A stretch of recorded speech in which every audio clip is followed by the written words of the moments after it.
Welcome back to SoulShift, a podcast where science meets soul and mindset meets midlife. We're here to explore what it means to live awake in the world, to evolve, to grow, to listen to our inner wisdom, and to shift in ways that feel both grounded and expansive. Whether you're navigating the unknowns of menopause changes, or you're shedding old identities, or you're simply learning to listen more deeply to your body, this space is for you. And we're so glad you're here. Today's episode speaks to anyone who's ever wondered if it's too late to feel vibrant again, if you've ever felt stuck in your body or disconnected from your energy or discouraged by diets that don't work. This conversation will meet you right there with truth, with tenderness, and with transformation. Our guest today is someone who embodies what it means to become, to rise, rewire, and return to yourself. Lori Balue is a certified functional diagnostic nutrition practitioner and the founder of Aging Adventurously, the Holistic Low Carb Method. After losing 100 pounds and reversing years of inflammation, Lori now helps women over 50 restore their metabolism, restore their energy, and a theme we honor the most on SoulShift, Lori helps women restore their self-trust. Her message, Aging Adventurously, is an invitation to see midlife as a time of renewal and not decline. She blends functional lab science with nervous system healing, mindset work, and deep soul practices. Welcome to SoulShift, where modern science, ancient wisdom, and real life align. SoulShift offers a peaceful pause in your week, a gentle reminder that meaningful change doesn't have to be overwhelming. Together, we'll discover practical tools, we'll share authentic conversations, and honor the beautiful complexity of being human. This is your invitation to breathe, to reflect, and to trust the process. Thank you for being here. Let's shift Gently together. Lori, welcome to SoulShift. We're so honored to have you. Thank you for having me. I'm so honored to be here. And when you speak about your program and your podcast and the way you relate what I do in a different thought process, it just makes me really think more about what I am doing more deeply. And so that was really cool to be able to think about all of the processes of what aging adventurously means. Lori, your transformation is really incredible, not just physically, but emotionally and spiritually. And I would love to begin by returning to the moment where you decided to take healing into your own hands and kind of learn what shifted for you. It kind of took a couple of years, but one of the things that was happening is I didn't go to the medical system very often, but when I did, I never felt like I was listened to. I remember going in to get some white blood cells checked, and all they did was take my blood, never said a word to me. And I went there for a year. They took my money, never said a word. I never even knew what happened. I don't know what was going on. They never gave me any information. And one of the things I did was went on the Atkins diet, dropped 12 pounds. I seemed fine. I never went back and just started living life. And so since my mom had put me on Atkins back in the day and helped me reset my metabolism when I was around 12, I kind of kept going back to that as my reset. And so another time I went to the medical system, I told the doctor, and it was my friend's husband. And I'm like, oh, he'll be a good doctor. I'll go to him, right? And I said, I have metabolic syndrome. He's just laughed at me. He said, oh, we're just going to go get a CT scan and a heart monitor, and didn't pay any attention to me, like I didn't know what I was talking about. And so those things kind of put me off the medical system. I'm like, I don't even feel like going back to these people anymore. And I think there was one more incident because I have had sinusitis, bronchitis, coughing up phlegm for years, ever since my 30s. And that happened until my early 50s, just asthma, allergies, bronchitis, sinusitis, mucus all the time. So I finally just got tired, fed up with asthma, and I kept trying to take supplements to help fix that. And one time when I went into my allergist, which I had to do every year to get on an inhaler because I couldn't breathe because I had allergies to mulberries. And I said, will I ever be able to get off the inhaler? And he said, no, you'll be on it for the rest of your life. Well, it turns out he was wrong, that they were just food sensitivities. And once I realized what was going on, I never had to go back to that allergist. I never had to get back on an inhaler.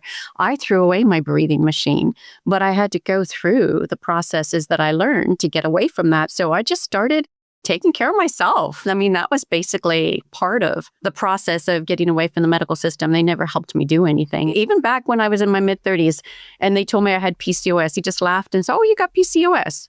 Like, I had no clue. He didn't say anything about what it was. And that was that.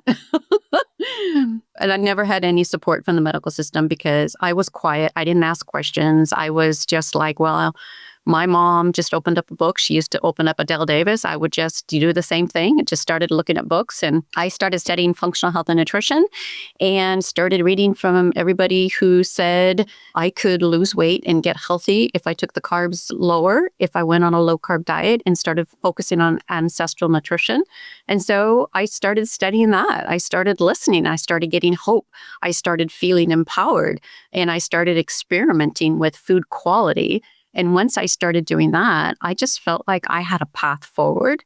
There was kind of like a roadmap that somebody had already done, and that all I had to do was step into it, and I will eventually figure out what I needed to do. So I never stepped back away from that. I just kind of kept digging in and learning more about what I could do for my body. And it sounds like trusting your body. Yeah, trusting it, Every time I get a result, I would just look for the next process, the next step. What else can I do next?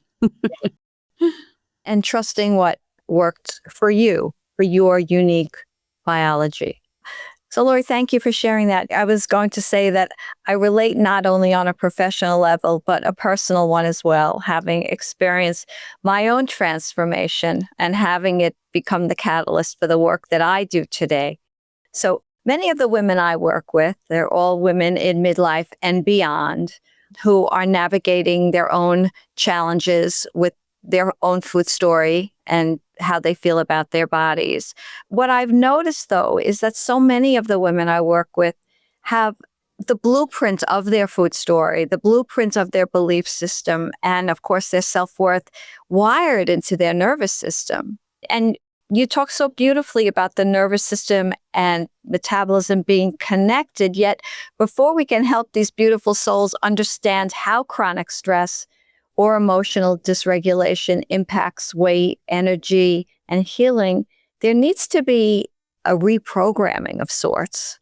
So what would be a first and gentle step for this to happen? I'm talking about the woman who is either so connected to her story or so disconnected from her body that we need to step in first to help the rewiring process begin. I think one of the biggest and most powerful steps that anybody can do is just take your shoes off, step outside in the dirt or the grass, put some sunlight on your skin, and just breathe. When we do that and put ourselves into a parasympathetic state and put ourselves out of the fight and flight, we can start to heal the mind and the body and start to tune into ourselves. And that is huge. I actually cannot live without that. I do it on a daily basis, and I have to reset that every day. And it's just looking at our circadian rhythm and making sure that it's functioning. And then that makes you feel more aligned and more positive so that you can deal with the stress of the day. Absolutely. So can you give our listeners a synopsis, really, of how stress chemistry actually blocks fat burning, disrupts hormones, keeps women stuck in survival mode? Yeah, so what can happen is when we are overly focused on the stress and think about it too much, and we're stuck in kind of like a fight and flight, like the tiger is after us. We're moving, we're running, we're trying to outrun the stress. It raises your cortisol levels. It raises our insulin levels, and it puts us into a fat storage mode. But at the same time, we've got worry turned on, anxiety turned on, depression turned on, brain fog turned on. All of those things are happening because cortisol levels are elevated to try to protect us. But at the same time, it's elevating our insulin response. And so this is causing our body to store more fat, being more inflammatory, be in a catabolic state where we're breaking down our cartilages and turning pain on overall in the body. When we have this hormonal cascade happening, we are setting ourselves up for disease because insulin levels are turned on all the time. We're craving more food. When that insulin levels are up, leptin levels are lower. because they cannot dock on those insulin sites. And so then we're hungrier. And then to feel better in our body because we're stressed, we want to eat more. And so there's this whole cascade of issues that happen in our body that cause the metabolism to malfunction, to become inflamed and overburdened because of this whole process. That's why when we get outside and ground and get that sunlight in our body and give ourselves a little bit of time to breathe, we can slow it down and give our body a chance to just relax and get out of that fight and flight and not be in that fat burning state. And the last 20 pounds that I lost was leaving a job under bright fluorescent lights above my head that were bothering my eyes. I was disrespected, disregarded, and I knew too much knowledge. The vitamin manager that I was working with didn't like me because I was not more knowledgeable than her. And she didn't want me to talk to customers. And the boss was all of a sudden like, well, let's put Lori in a corner over here and have her clean shelves and not do anything. And I was just like, really feeling overburdened, unhappy, and totally anxiety ridden with all of that process. When I left that job and tuned into myself, worked from home, what I was then able to do was to get outside and walk midday, get that sunlight in my skin. Even sometimes took myself to the nature center and walked barefoot, just in my halter short, in a sports bra, in shorts, sunlight coming down, walking barefoot. Joy would just sprout up. This is how the nervous system, you relax, you tune into what makes you feel good, and you're just able to think more clearly and feel happy again. That is so powerful. Incredibly powerful. I feel it as you're describing it. I thank you for that. So your brand, Aging Adventurously, which we love, is just a wonderful, wonderful name to describe what you do. Can you tell us what that phrase actually means to you? And how can women reframe aging? So aging adventurously is when you look at life as an adventure, to have adventures, to just get out and live life outside of the house. When we stay inside the house, what happens is we're stuck in a stress zone. We're actually shrinking the hippocampus. If you follow Joe Dispenza, he says one of the things that happens when we stay in the house is our brain shrinks. Your hippocampus shrinks. You got to get outside and have new activities and do things, even if it's just walking in a different direction than you normally walk. Getting outside and doing something different will grow your brain. I take road trips, which is an adventure for me, and I have to study the trip. I have to plan the trip, get excited about it. I spend a year planning these things, but it keeps my brain activated. It keeps my brain excited. And you don't have to go out and have an adventure, go and do a travel. You can just go and visit another city. I often will just go to the beach an hour and a half away, one direction or another. I live in Los Angeles County. I could go to Ventura. I could go to San Diego. I could go to any direction and go to a garden and walk around and just feel amazing. Just having that energy come into my body. To me, getting outside and having movement means that we can have life as an adventure because we're outside of the house, we're keeping ourselves excited, we're bringing the joy in, and we're doing new things. Because if we don't have adventure, we're going to get sick. If we don't have movement, we're going to die. If you're not moving, you're dying. And we have to actually tune into that and think about that. That's why I like to look at life as an adventure. It was interesting because I finished working with my client, Loretta, and at the end, she goes, I'm aging adventurously, which just really made me feel excited because one of the things she got out of this wasn't to plan a trip, was that she had a work relocation. And if she had had to do that relocation before working with me, she would have had more anxiety, wouldn't have been able to do it, would have had more stress.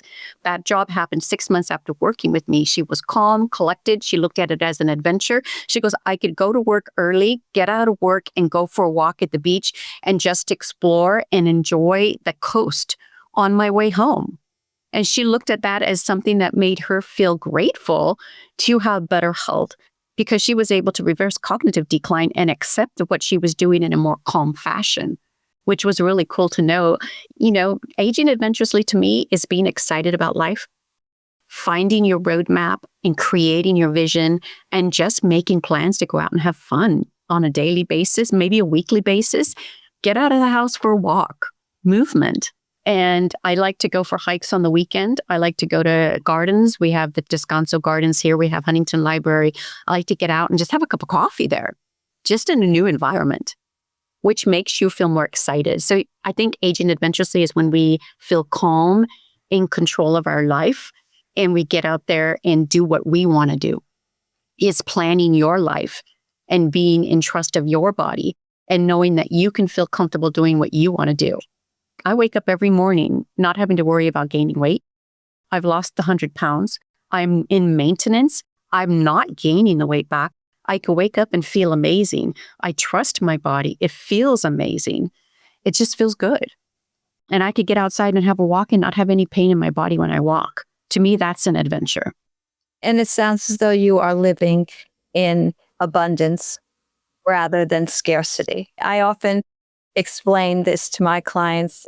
Expanding our presence on this earth, and expanding has nothing to do with the size of your body, right? It's the size of your soul. Expansion versus subtraction.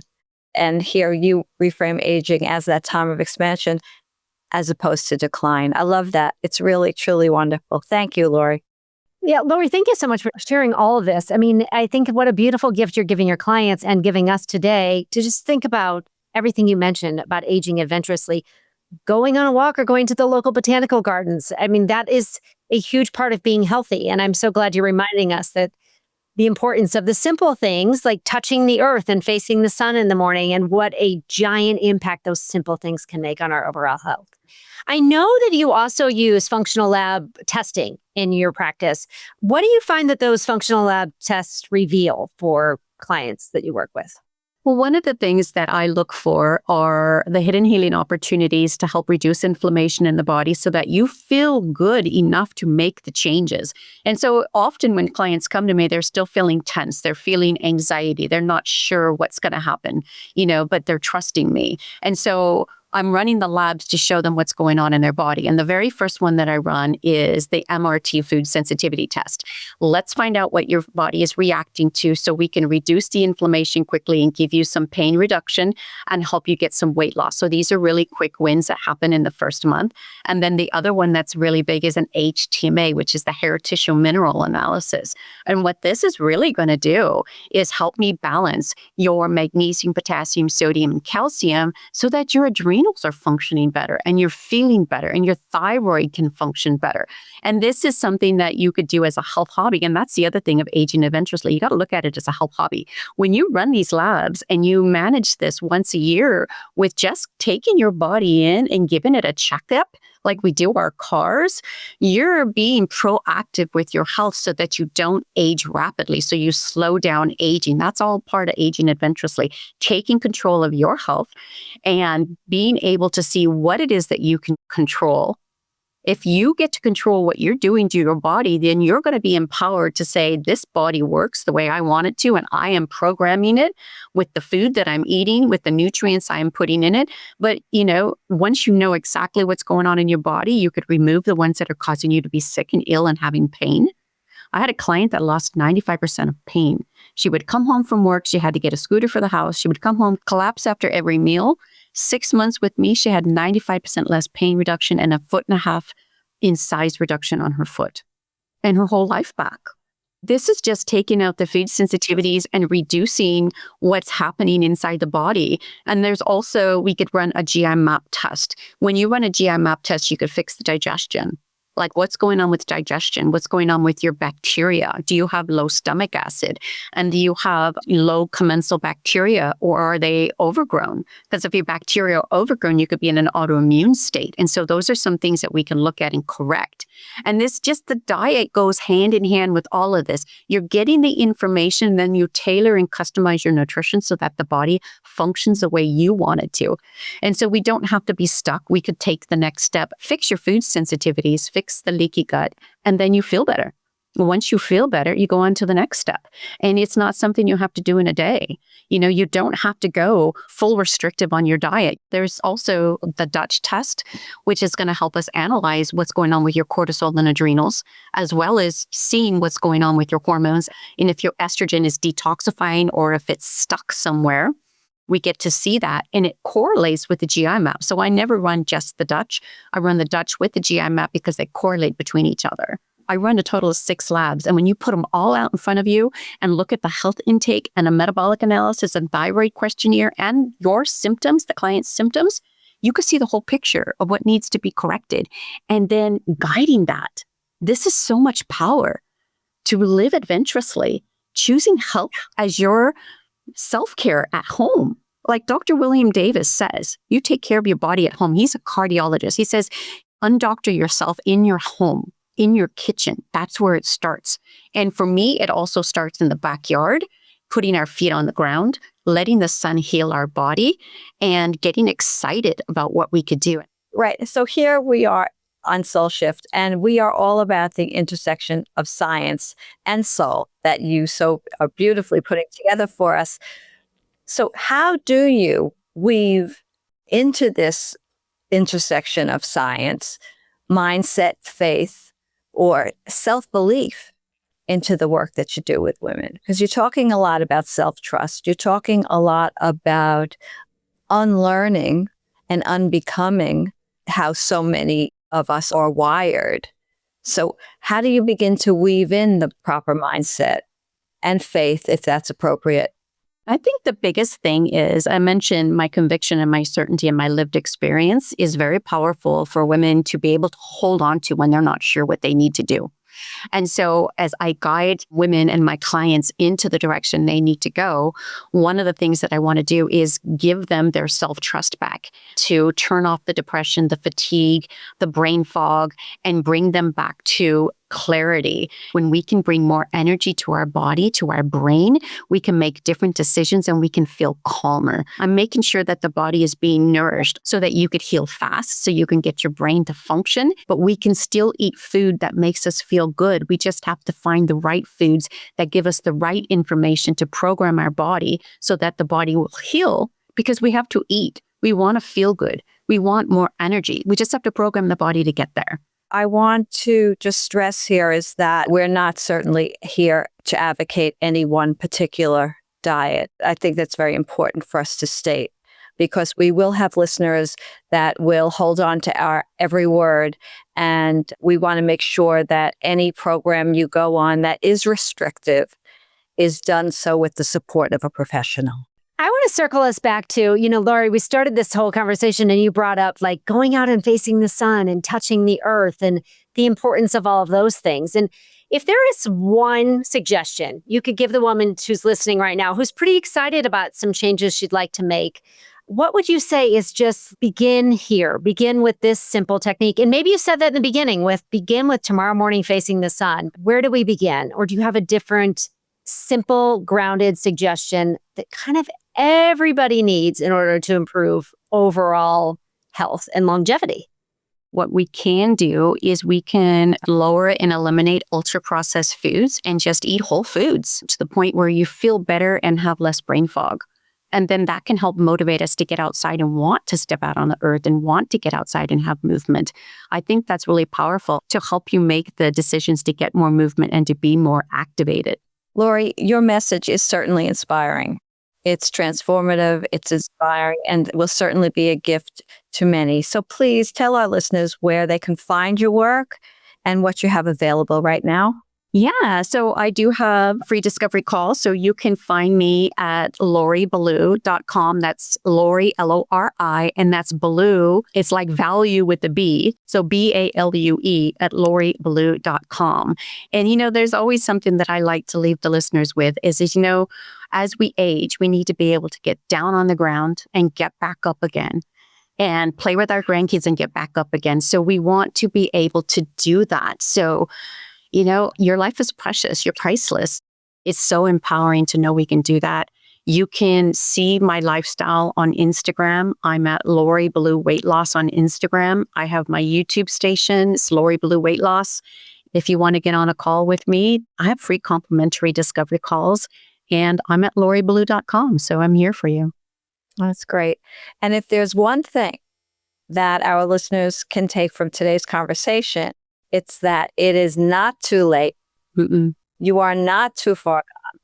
And you certainly are not broken, right?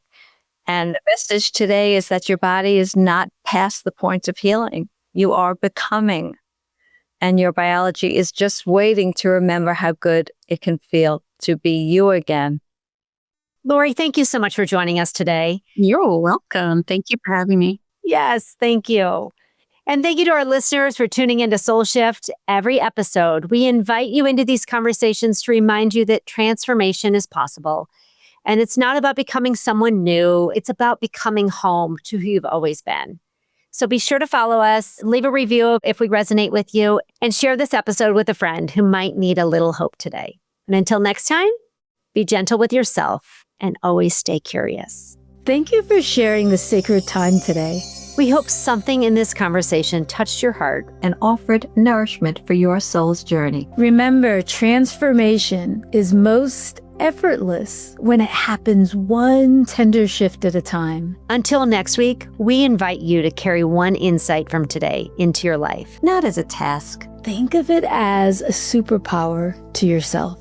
If something resonated, we'd love to hear from you. If you're joining us on YouTube, feel free to leave us a comment below. Your words ripple outward, offering connection and comfort to others walking this path beside you. If SoulShift feels like home, please subscribe and consider leaving us a review. Your support will help us reach more hearts that need to hear they're not alone. We're holding you in love, so know you're not alone. Your journey matters. May your heart be filled, and may your path be filled with grace.